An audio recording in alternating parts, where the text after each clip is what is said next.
Hi മക്കളെ, നമ്മുടെ physics examination എങ്ങനെ ഉണ്ടായിരുന്നു? നിങ്ങൾ എല്ലാവരും ഒന്ന് കമൻറ്റ് ബോക്സിൽ രേഖപ്പെടുത്തുക. നമ്മൾ ആ ക്വസ്റ്റ്യൻ പേപ്പർ അനലൈസ് ചെയ്ത് കഴിഞ്ഞാൽ മനസ്സിലാകുന്ന കാര്യം, ഒരു മീഡിയം ലെവൽ ഹാർഡ് വരെ, അതായത് ഒരു മീഡിയത്തിന് ഹാർഡിന് ഇടക്ക് നിൽക്കുന്ന ഒരു ക്വസ്റ്റ്യൻ പേപ്പർ ആയിരുന്നു. ഒട്ടും സിമ്പിളും അല്ല, എന്നാൽ അത്ര വലിയ പാടുള്ള ക്വസ്റ്റ്യൻ പേപ്പർ അല്ലായിരുന്നു നമ്മളോട് ചോദിച്ചത്. നമ്മുടെ സൂപ്പർ 60 അതേപോലെ തന്നെ മിനി മാരത്തോണും നമ്മുടെ ഇന്നത്തെ രാവിലത്തെ ബൂസ്റ്റർ ഡോസ് ഒക്കെ കണ്ടുപോയ മക്കൾക്ക് വളരെ എളുപ്പത്തിൽ സിമ്പിളായിട്ട് ക്രാക്ക് ചെയ്യാൻ പറ്റുന്ന ക്വസ്റ്റ്യൻ ആണ് ചോദിച്ചത്. അതേ ക്വസ്റ്റ്യൻ ന്യൂമറിക്കൽ വാല്യൂ പോലും മാറ്റമില്ലാതെ കുറേ ക്വസ്റ്റ്യൻ അതേപോലെ തന്നെയാണ് നിങ്ങളോട് ചോദിച്ചത്. ഇനി നമ്മുടെ ക്വസ്റ്റ്യൻ പേപ്പറിന്റെ അനാലിസിലോട്ട് കടക്കാം. അതിന് മുന്നോടിയായിട്ട് ഈ ലൈവുകളൊക്കെ കണ്ട കുട്ടികൾക്ക് പോലും ചിലവർക്കൊക്കെ എക്സാമിനേഷൻ ടഫായിട്ട് തോന്നാൻ കാരണമുണ്ടായിരിക്കും. അത് മറ്റൊന്നും കൊണ്ടല്ല, നിങ്ങൾ ഈ അവസാന നിമിഷത്തിൽ പ്രിപ്പറേഷനിലാണ് നിങ്ങൾ എക്സാം ഹാളിലോട്ട് കയറിയത്. പല ക്വസ്റ്റ്യനും നിങ്ങൾ കണ്ടിട്ടുണ്ട്, പക്ഷെ അതെങ്ങനെ ചെയ്യണമെന്ന് അറിയത്തില്ല. കാരണം എന്താണ്? ലാസ്റ്റ് ടൈം പ്രിപ്പറേഷനാണ് അത് നിങ്ങളെ വലിച്ചത്. അപ്പോൾ മക്കളെ പേടിക്കേണ്ട, ഈ ലെവലിലുള്ള ക്വസ്റ്റ്യൻ ഇനിയും വന്നു കഴിഞ്ഞാൽ നമുക്ക് ഉറപ്പായും നല്ല രീതിയിൽ മാർക്ക് വാങ്ങിക്കാൻ സാധിക്കുന്നതാണ്. ഇപ്പോൾ മുതൽ അതിനുള്ള പ്രിപ്പറേഷൻ മക്കളെ തുടങ്ങേണ്ടിയിരിക്കുന്നു. ഇനി നമ്മുടെ ക്വസ്റ്റ്യൻ പേപ്പർ അനാലിസിലോട്ട് നമുക്ക് എന്ത് ചെയ്യാം, ഒന്ന് കണ്ണോടിച്ച് നോക്കാം. നമ്മുടെ ക്വസ്റ്റ്യൻ പേപ്പർ നമ്മൾ നോക്കിക്കഴിഞ്ഞാൽ ഒരു കാര്യം നമുക്ക് മനസ്സിലാകുന്നത്, ചില ക്വസ്റ്റ്യനൊക്കെ 2-3 ക്വസ്റ്റ്യനൊക്കെ എൻട്രൻസ് ലെവലിലുള്ള ക്വസ്റ്റ്യൻ പേര് എന്ത് ചെയ്തിട്ടുണ്ട്, നിങ്ങളോട് ചോദിച്ചിട്ടുണ്ട്. ചില ക്വസ്റ്റ്യനൊക്കെ ഔട്ട് ഓഫ് സിലബസ് എന്ന് തോന്നിക്കുന്ന രീതിയിലും ചോദിച്ചിട്ടുണ്ട്. അതൊന്നും നമ്മൾ ഇതുവരെ നമ്മൾ കാണാത്തയും കേൾക്കാത്തയുമായിട്ടുള്ള ഒരു 3ഓളം ക്വസ്റ്റ്യൻ നമ്മളോട് എന്ത് ചെയ്തിട്ടുണ്ട്, ചോദിച്ചിട്ടുണ്ട്. അതൊക്കെ നമുക്ക് എന്ത് ചെയ്യാം, ഒന്ന് ഡീറ്റെയിൽ ആയിട്ട് എന്ത് ചെയ്യാം, അനലൈസ് ചെയ്യാം. ഏകദേശം 18 മാർക്കിനാണ് നിങ്ങളോട് ഇവിടുന്ന് ന്യൂമറിക്കൽ ക്വസ്റ്റ്യൻ ചോദിച്ചത്. നിങ്ങൾ ഓർക്കണം, നിങ്ങളുടെ സീനിയേഴ്സിന് +2-ന് 15 മാർക്കിനാണ് ചോദിച്ചതെങ്കിൽ നിങ്ങൾക്ക് 18 മാർക്കിനോളമാണ് ന്യൂമറിക്കൽ ക്വസ്റ്റ്യൻ ചോദിച്ചത്. അതിൽ ഒട്ടുമിക്ക ക്വസ്റ്റ്യനും 2 ക്വസ്റ്റ്യൻ വെച്ച് ബാക്കി എല്ലാ ക്വസ്റ്റ്യനും നമ്മളുടെ സൂപ്പർ 60-ലും അതേപോലെ തന്നെ ബൂസ്റ്റർ ഡോസിലും ഡിസ്കസ് ചെയ്ത ക്വസ്റ്റ്യൻ മാത്രമാണ് ചോദിച്ചത്.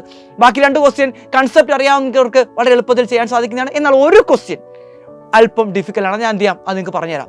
റെഡി? നമ്മൾ ഇനി ഡെറിവേഷൻ നോക്കുവാണെങ്കിൽ ഏകദേശം 28 മാർക്കിനാണ് ഡെറിവേഷൻ നമ്മളോട് ചോദിച്ചത്. ഡെറിവേഷൻ നല്ല രീതിയിൽ ഡെറിവേഷൻസ് ഒക്കെ നമ്മളോട് ചോദിച്ചിട്ടുണ്ടായിരുന്നു. നമ്മൾ പറഞ്ഞ കുറേ ഡെറിവേഷൻ അതേപോലെ തന്നെയാണ്, കുറേയല്ല മുഴുവൻ ഡെറിവേഷനും നമ്മൾ പഠിപ്പിച്ച് തന്നെയാണ് മക്കളെ വന്നിരിക്കുന്നത്. ഇനി നമ്മൾ 1 മാർക്കിൻ്റെ ക്വസ്റ്റ്യൻ നോക്കുകയാണെങ്കിൽ 1 മാർക്കിൻ്റെ ക്വസ്റ്റ്യൻ അത്യാവശ്യം നല്ല രീതിയിൽ സ്കോർ ചെയ്യാൻ പറ്റുന്ന ക്വസ്റ്റ്യനൊക്കെ ആയിരുന്നു. എന്നാൽ 7ാമത്തെ ക്വസ്റ്റ്യൻ നമ്മൾ നോക്കുകയാണെങ്കിൽ മനസ്സിലാകുന്നത് എന്താണ്, ഒരു ഹോളോ സ്പെറിക്കൽ ഷെല്ലിൻ്റെ കേസിലുള്ള എന്താണ്, ഒരു ഹോളോ സ്പെറിക്കൽ ഷെല്ലിൻ്റെ സെൻറ്ററിൽ എന്തിനു വെച്ചിരിക്കുന്നു, ഒരു പോയിന്റ് മാസിനെ വെച്ചിരിക്കുന്നു. അവിടുത്തെ ഫോഴ്സ് ഓഫ് അട്രാക്ഷൻ ആണ് കണ്ടുപിടിക്കേണ്ടത്. ഇത് ഗ്രാവിറ്റേഷനുമായിട്ട് ബന്ധപ്പെട്ട ക്വസ്റ്റ്യൻ ആണ്. എടാ, ഹോളോ ഷെല്ലിനെ കുറിച്ച് നമ്മൾ പഠിക്കുന്നേയില്ല, അതുകൊണ്ട് ആരും അത് ചെയ്ത് കാണത്തില്ലെന്ന് എനിക്ക് ഉറപ്പാണ്. ചെയ്തവരുണ്ടെങ്കിൽ ഒന്ന് കമൻറ്റ് ചെയ്തേക്കണം കേട്ടോ. ഇനി 2 മാർക്കിൻ്റെ ക്വസ്റ്റ്യൻ നമ്മൾ നോക്കുകയാണെങ്കിൽ ആ 2 മാർക്കിൻ്റെ ക്വസ്റ്റ്യനിൽ അത്യാവശ്യം നല്ല ക്വസ്റ്റ്യൻ ആയിരുന്നു. എല്ലാ ക്വസ്റ്റ്യനും നമുക്ക് ചെയ്യാൻ പറ്റുന്ന ക്വസ്റ്റ്യൻ ആണ്. അതിൽ 11ാമത്തെ ക്വസ്റ്റ്യൻ ന്യൂമറിക്കൽ വാല്യൂ ഒന്നുപോലും മാറാതെ നമ്മൾ പഠിപ്പിച്ച ക്വസ്റ്റ്യൻ ആണ് നമ്മളോട് ചോദിച്ചത്. അതിനുശേഷം വരുന്ന 14ാമത്തെ ക്വസ്റ്റ്യനും അതേ ന്യൂമറിക്കൽ ക്വസ്റ്റ്യൻ നമ്മൾ ഡിസ്കസ് ചെയ്ത ക്വസ്റ്റ്യൻ ആണ് അവിടെ നമ്മളോട് ചോദിച്ചത്. അതിനുശേഷം നമ്മൾ മുന്നോട്ട് പോവുകയാണെങ്കിൽ 3 മാർക്കിൻ്റെ ക്വസ്റ്റ്യൻ ആണ് പല കുട്ടികളെയും വലച്ചിരിക്കുന്നത് അല്ലേ. 3 മാർക്കിൻ്റെ ക്വസ്റ്റ്യൻ നമ്മൾ നോക്കുകയാണെങ്കിൽ അതിൽ ആദ്യത്തെ 1, 2, 3 ക്വസ്റ്റ്യൻ ഒന്നും വലിയ വിഷയമൊന്നുമില്ല. 17ാമത്തെ ക്വസ്റ്റ്യൻ എന്താണ് മക്കളെ? യെസ്, അതിലൊരു ന്യൂമറിക്കൽ ക്വസ്റ്റ്യൻ ഉണ്ടായിരുന്നു. അത് നമ്മൾ കാണാത്ത ക്വസ്റ്റ്യൻ ആണ്, പക്ഷേ അത് NCERT ടെക്സ്റ്റ് ബുക്കിനകത്തുള്ള ക്വസ്റ്റ്യൻ ആണ്. അല്പം ലോജിക് ഉണ്ടെങ്കിൽ അത് എന്ത് ചെയ്യാൻ പറ്റും, നിങ്ങൾക്ക് ചെയ്യാനായിട്ട് സാധിക്കുന്നതാണ്.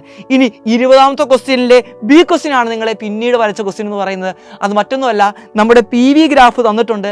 എന്നിട്ട് നമ്മളോട് ചോദിച്ചു വർക്ക് ഡൺ ആണ് കണ്ടുപിടിക്കേണ്ടത്, ഐസോതെർമൽ പ്രോസസ്സിൽ വർക്ക് ഡൺ ആണ് കണ്ടുപിടിക്കുന്നത്. എല്ലാ മക്കളും അതിൻ്റെ ഏരിയ എടുത്തു വെച്ചു. ആക്ച്വലി ഏരിയ ഇൻ്റഗ്രേഷൻ വെച്ചാണ് കണ്ടുപിടിക്കേണ്ടത്. അതല്ല എങ്കിൽ നമുക്ക് വർക്കിൻ്റെ ഇക്വേഷൻ അറിയാവുന്നതാണല്ലേ. ഐസോതെർമൽ പ്രോസസ്സിൻ്റെ അവിടെ ഫൈനൽ വോളിയം ഉണ്ട്, ഇനിഷ്യൽ വോളിയം ഉണ്ട്, അതേപോലെ ടെമ്പറേച്ചർ ഉണ്ട്. ഡയറക്റ്റ് ഇക്വേഷനിലോട്ട് സബ്സ്റ്റിറ്റ്യൂട്ട് ചെയ്താൽ മതിയായിരുന്നു. ഗ്രാഫിൽ നിന്നും ഇനിഷ്യൽ വോളിയം ഫൈനൽ വോളിയം കണ്ടുപിടിച്ചാൽ മതിയായിരുന്നു. ഇനി നമ്മൾ മുന്നോട്ട് പോവുകയാണെങ്കിൽ 21ാമത്തെ ക്വസ്റ്റിനും വളരെ എളുപ്പത്തിൽ നമുക്ക് ചെയ്യാൻ പറ്റുന്ന നമ്മൾ പറഞ്ഞ അതേ ക്വസ്റ്റ്യൻ തന്നെയാണ് ചോദിച്ചത്. ഇനി 4 മാർക്കിൻ്റെ ക്വസ്റ്റ്യൻ നമ്മൾ എടുത്തു കഴിഞ്ഞാൽ അതിലെ യൂണിറ്റ് ആൻഡ് മെഷർമെൻറ്റ് ക്വസ്റ്റ്യൻ 22ാമത്തെ ക്വസ്റ്റ്യൻ എ ക്വസ്റ്റ്യൻ നമുക്ക് അറിയാവുന്നതാണ്, ചെയ്യുന്നതാണ്. ബി ക്വസ്റ്റ്യൻ നമുക്ക് പ്രിൻസിപ്പിൾ ഹോമോജനിറ്റിയുടെ സെക്കൻഡ് ആപ്ലിക്കേഷനായ ടു ഡിറൈവ് ആൻ ഇക്വേഷൻ അറിയാവുന്ന ഒരാൾക്ക് ചെയ്യാൻ പറ്റുന്ന ക്വസ്റ്റ്യൻ ആണ്. അതൊരു പുതിയ ക്വസ്റ്റ്യൻ ആണ്, പക്ഷേ ആ കൺസെപ്റ്റ് അറിയാവുന്നവർക്ക് വളരെ എളുപ്പത്തിൽ ചെയ്യാൻ പറ്റുന്ന ക്വസ്റ്റ്യൻ ആയിരുന്നു അവിടെ ചോദിച്ചത്. അവിടെ നിന്ന് ഇങ്ങോട്ട് വരാൻ നേരത്ത് 23ാമത്തെ ക്വസ്റ്റ്യൻ വലിയ കുഴപ്പമൊന്നുമില്ല. 24ാമത്തെ ക്വസ്റ്റ്യനും നമ്മൾ പഠിപ്പിച്ച അതേ ന്യൂമറിക്കൽ ക്വസ്റ്റ്യനാണ് നമ്മൾ എന്ത് ചെയ്ത് ചോദിച്ചത്. ഇനി 25ാമത്തെ ക്വസ്റ്റ്യൻ വന്നു കഴിഞ്ഞാൽ അവിടെയും നിങ്ങളെ കൺഫ്യൂഷൻ അടുപ്പിച്ചു. Using Stokes law derive the equation find the coefficient of viscosity. Stokes law വെച്ചിട്ട് കോഎഫിഷ്യന്റ് വിസ്കോസിറ്റിയുടെ ഇക്വേഷൻ ഡിറൈവ് ചെയ്യാൻ നിങ്ങൾ കേട്ടിട്ടുണ്ടോ? ആക്ച്വലി എന്താണ്, ടെർമിനൽ വെലോസിറ്റി ഡിറൈവ് ചെയ്തിട്ട് അവിടെ നിന്നും കോഎഫിഷ്യന്റ് വിസ്കോസിറ്റി കണ്ടുപിടിക്കാനാണ് ചോദ്യകർത്താവ് ഉദ്ദേശിച്ചത്. നിങ്ങൾക്ക് ആർക്കും മനസ്സിലായില്ല. അപ്പോൾ ചോദ്യം ഇടുന്നവരോട് അല്പം എന്താണ്, കുട്ടികൾക്ക് മനസ്സിലാകുന്ന രീതിയിലെങ്കിലും ക്വസ്റ്റ്യൻ ഇടാൻ ഞാനൊന്ന് റിക്വസ്റ്റ് ചെയ്യുകയാണ്. കാരണം വേണമെങ്കിൽ പറയാം, കോഎഫിഷ്യന്റ് വിസ്കോസിറ്റി കണ്ടുപിടിക്കാൻ വേണ്ടി വിസ്കസ് ഫോഴ്സ് എന്താ പറഞ്ഞത്, വിസ്കസ് ഫോഴ്സ് ഈക്വൽ 6/8 അവിടുന്ന് eta is equal to FE divide by ബാക്കി സാധനം ഇട്ട് കൊടുത്താൽ മതിയല്ലോ. ഡയറക്റ്റ് കിട്ടിക്കൂടെ? എന്താണ് എന്ന് ചോദ്യകർത്താവ് ഉദ്ദേശിച്ചിരിക്കുന്നത് കുട്ടികൾക്ക് മനസ്സിലായില്ല. ഇത് എനിക്ക് മനസ്സിലായത് എങ്ങനെയാണ്? ഞാൻ കോഎഫിഷ്യന്റ് വിസ്കോസിറ്റിയുടെ പ്രോബ്ലം ചെയ്തുകൊണ്ടാണ് എനിക്ക് മനസ്സിലായത് ഇത് വിസ്കസ് ഫോഴ്സിൽ നിന്നും ടെർമിനൽ വെലോസിറ്റി കണ്ടുപിടിച്ചതിന് ശേഷം ഈറ്റ കണ്ടുപിടിക്കുന്ന സംഗതിയാണെന്ന്. കുട്ടികൾക്ക് അത് മനസ്സിലാക്കാൻ വളരെ സാധ്യത കുറവാണ്. ഇനി നമ്മൾ മുന്നോട്ട് പോവുകയാണെങ്കിൽ 5 മാർക്കിൻ്റെ ക്വസ്റ്റ്യനൊക്കെ അടിപൊളി ക്വസ്റ്റ്യൻ ആയിരുന്നു. അതിലെ ഒന്നാമത്തെ ക്വസ്റ്റ്യനൊക്കെ നമുക്ക് സിമ്പിളായിട്ട് ചെയ്യാം. അതിലെ രണ്ടാമത്തെ ക്വസ്റ്റ്യൻ 27ാമത്തെ ക്വസ്റ്റ്യൻ അതേ ന്യൂമറിക്കൽ ക്വസ്റ്റ്യൻ അതേ വാല്യൂ വെച്ച് നമ്മൾ എന്ത് ചെയ്തിട്ടുണ്ട് നിങ്ങൾക്ക് ചെയ്തു തന്നെയാണ്. അതൊക്കെ ഇവിടെ കാണാൻ പറ്റുന്നുണ്ട് നിങ്ങൾക്ക് അല്ലേ. ഇതിന് അടുത്ത് നമ്മൾ നോക്കുകയാണെങ്കിൽ 5 മാർക്കിൻ്റെയും നമ്മുടെ നിതിൻ സാറ് നിങ്ങളോട് പറഞ്ഞ ക്വസ്റ്റ്യൻ ഇമ്പോർട്ടൻ്റ് എന്ന് പറഞ്ഞ ബൂസ്റ്റർ ഡോസിൽ നിങ്ങൾ പഠിപ്പിച്ച ക്വസ്റ്റ്യൻ ആണ്. സാറ്റേണിൻ്റെ ക്വസ്റ്റ്യൻ അതേ ക്വസ്റ്റ്യൻ അതേപോലെ തന്നെ ഒരു ന്യൂമറിക്കൽ വാല്യൂ പോലും മാറാതെ അവിടെ ചോദിച്ചിട്ടുണ്ട്. ദെൻ ലാസ്റ്റ് ക്വസ്റ്റ്യൻ എല്ലാവരും വലക്കുന്ന ക്വസ്റ്റ്യൻ ആണ്. ഈ ചോദ്യകർത്താവ് എന്താണ് ഉദ്ദേശിച്ചത് മനസ്സിലായില്ല. കുട്ടികൾക്ക് സർക്കുലർ റോഡും അറിയാം, ബാങ്കിങ് ഓഫ് റോഡും അറിയാം. ഓക്കെ, ഈ പുള്ളിക്കാരൻ എവിടെ പോയി? നേരെ ആകാശത്ത് പോയിട്ട് പ്ലെയിനെ 15 ഡിഗ്രി എന്ത് ചെയ്തു ചലിച്ചിട്ട് പറയുകയാണ് ആ പ്ലെയിൻ കറങ്ങുന്ന സർക്കുലറിൻ്റെ റേഡിയസ് കണ്ടുപിടിക്കാൻ. എൻ്റെ ചോദ്യകർത്താവെ, കുട്ടികൾ ഇത് ചെയ്യുമെന്ന് നിങ്ങൾക്ക് തോന്നുന്നുണ്ടോ? ഇത് ഒന്നുമില്ല, വളരെ അതായത് എനിക്കിപ്പോൾ ചെയ്യാൻ പറ്റും. കാരണം എന്താണ്, ഞാൻ ഇങ്ങനത്തെ ക്വസ്റ്റ്യനൊക്കെ ചെയ്ത് പരിചയമുള്ളതുകൊണ്ടാണ്. എൻട്രൻസ് ലെവലുള്ള ക്വസ്റ്റ്യനാണ് ഇതൊക്കെ ചോദിച്ചിരിക്കുന്നത്. ഒരിക്കലും കുട്ടികളുടെ ലെവലിൽ നോക്കുകയാണെങ്കിൽ ഇത് ചെയ്യാനായിട്ട് സാധിക്കത്തില്ല. കാരണം RG tan θ കൊടുത്ത സംഭവം കിട്ടും. ഉണ്ട് വെലോസിറ്റി ഉണ്ട്, അതേപോലെ തന്നെ ജിയുടെ വാല്യൂ നമുക്കറിയാം, അതേപോലെ tan തീറ്റയും തന്നിട്ടുണ്ട്. ഇവിടുന്ന് 6 കണ്ടുപിടിച്ചാൽ മതി. സംഭവം സിമ്പിളാണ്. പക്ഷേ കുട്ടികൾ ഇത് എന്ത് ചെയ്യത്തില്ല, ചിന്തിക്കത്തില്ല.